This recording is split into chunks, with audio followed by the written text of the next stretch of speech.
Menteri Keuangan Purbaya Yudi Sadewa dan Menteri Energi dan Sumber Daya Mineral Bahlil Lahadalia telah sepakat untuk menjalin penguatan sinergi kebijakan antara kedua kementerian, terutama dalam upaya meningkatkan pendapatan negara bukan pajak atau PNBP, mempercepat swasembada energi listrik hingga pengembangan program listrik desa.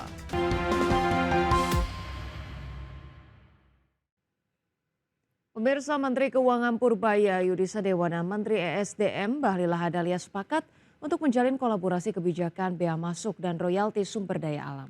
Di mana kedua menteri strategis tersebut berkomitmen untuk penguatan sinergi dalam upaya meningkatkan pendapatan negara bukan pajak.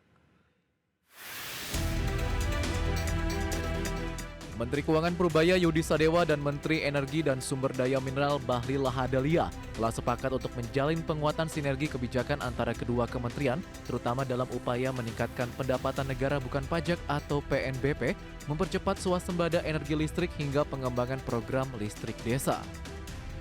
Pertemuan kedua menteri tersebut menegaskan komitmen pemerintah dalam memperkuat sinergi antar kementerian demi meningkatkan kualitas penerimaan negara. Selain itu, kedua menteri berkomitmen memperluas akses energi serta mendorong pertumbuhan ekonomi yang inklusif serta berkelanjutan. Ya, pada dasarnya setiap upaya Pak Menteri SDM untuk meningkatkan pendapatan akan saya dukung, karena saya untung. Sementara itu, Menteri ISDM Bahlil menyampaikan optimisme terhadap kolaborasi yang terus terjalin antara Kementerian ISDM dan Kementerian Keuangan dengan fokus mensinkronkan berbagai kebijakan strategis guna mengoptimalkan penerimaan negara sekaligus menjaga keberlanjutan program energi nasional. Saya bersama Pak Menteri Keuangan, kami melakukan pembahasan sinkronisasi program. Di dalamnya adalah bagaimana meningkatkan PNBP, tapi juga adalah bagaimana bisa mewujudkan program swasembada energi dan listrik desa. Di sisi lain, penataan potensi pendapatan negara di sektor ISDM perlu dilakukan secara terintegrasi agar mampu memberikan manfaat maksimal bagi pembangunan nasional. Dari Jakarta, Raharjo Patmo, IDX Channel. Informasi selanjutnya, pemirsa, Mahkamah Konstitusi resmi memutuskan ibu kota negara Indonesia tetap berada di Jakarta. Keputusan MK ini menyusul belum adanya keputusan Presiden atau Kepres terkait dengan pemindahan ibu kota negara.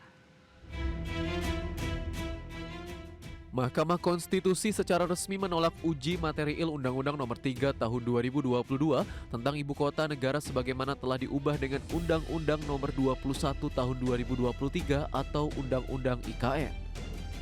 Di mana dalam pasal 39 dan pasal 41 Undang-Undang IKN yang mensyaratkan adanya keputusan Presiden sebagai dasar perpindahan Ibu Kota Negara, namun hingga saat ini Kepres pemindahan Ibu Kota belum diterbitkan.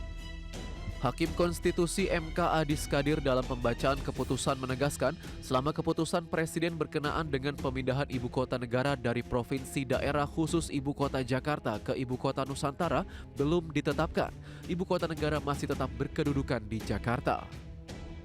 Yaitu selama belum ditetapkannya keputusan Presiden tentang pemindahan Ibu Kota Negara, Jakarta tetap berkedudukan sebagai Ibu Kota Negara Republik Indonesia demi menjamin kepastian dan kesinambungan struktur ketatanegaraan. Terhadap persoalan konstitusional yang didalilkan pemohon tersebut, Undang-Undang 3 Tahun 2022 merupakan ketentuan yang timbul dikarenakan ketiadaan undang-undang yang secara khusus mengatur tentang Ibu Kota Negara di Indonesia. Dalam hal ini, norma pasal 39 ayat 1 Undang-Undang 3 tahun 2022 menyatakan kedudukan, fungsi, dan peran Ibu Kota Negara tetap berada di Provinsi Daerah Khusus Ibu Kota Jakarta sampai dengan tanggal ditetapkannya pemindahan Ibu Kota Negara dari Provinsi Daerah Khusus Ibu Kota Jakarta ke Ibu Kota Nusantara dengan keputusan Presiden. Kondisi ini berimplikasi terhadap keabsahan tindakan-tindakan pemerintahan termasuk penerbitan keputusan penyelenggaraan negara, kegiatan penyelenggaraan negara, dan pelaksanaan administrasi pemerintahan. Di mana pemindahan ibu kota negara baru benar-benar dianggap berlaku dan mengikat secara substansi ketika Kepres tentang pemindahan IKN telah ditetapkan oleh Presiden. Dari Jakarta, IDX Channel.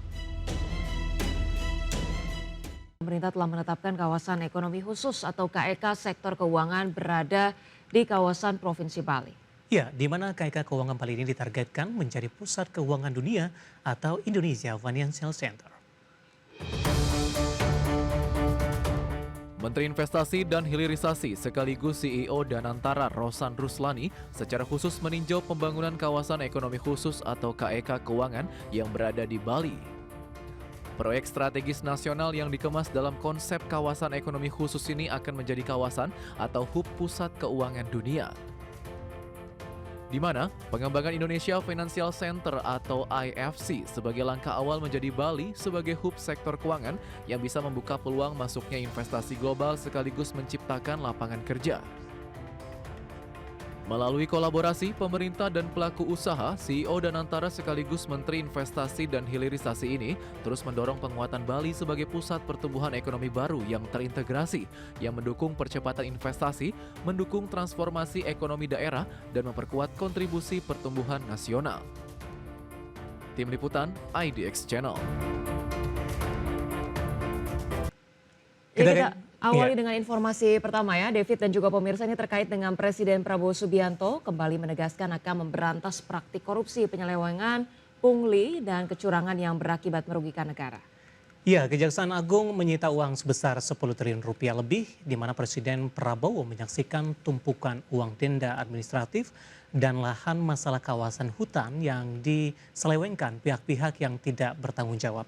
Uang pecahan 100.000 hasil denda sitaan yang dipajang tertata rapi setinggi lebih dari 2 meter. Penyerahan uang tersebut diberikan langsung oleh Jaksa Agung Esti Burhanuddin kepada Menteri Keuangan Purbaya Yudi Sadewa sebagai pengganti kerugian negara. Uang tersebut terdiri atas 3,42 triliun rupiah dari hasil penagihan denda administratif kehutanan oleh Satgas Penertiban Kawasan Hutan dan 6,84 triliun rupiah hasil Satgas PKH untuk pajak PBB non-PBB. Penyerahan ini merupakan bagian dari hasil penguasaan kembali kawasan hutan tahap 7 dengan total luasan lebih dari 2,31 juta hektar. Presiden mengungkapkan dirinya mendapatkan laporan soal temuan uang tidak jelas dari koruptor dan pelaku kriminal sebesar 39 triliun rupiah. Selain itu, Presiden Prabowo juga menyebutkan masih ada uang ribuan triliun rupiah dari kekayaan alam Indonesia yang harus diselamatkan. Padahal ini baru sekelumit kekayaan yang berhasil kita selamatkan. Perjuangan masih susah. Masih ratusan triliun. Masih ribuan triliun yang harus kita selamatkan. Pertanyaan nanti banyak pihak, apakah bisa? Jawabannya adalah bukan apakah bisa. Jawabannya adalah harus bisa.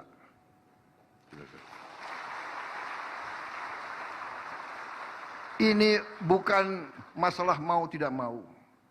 Ini bukan masalah kita cari popularitas, bukan.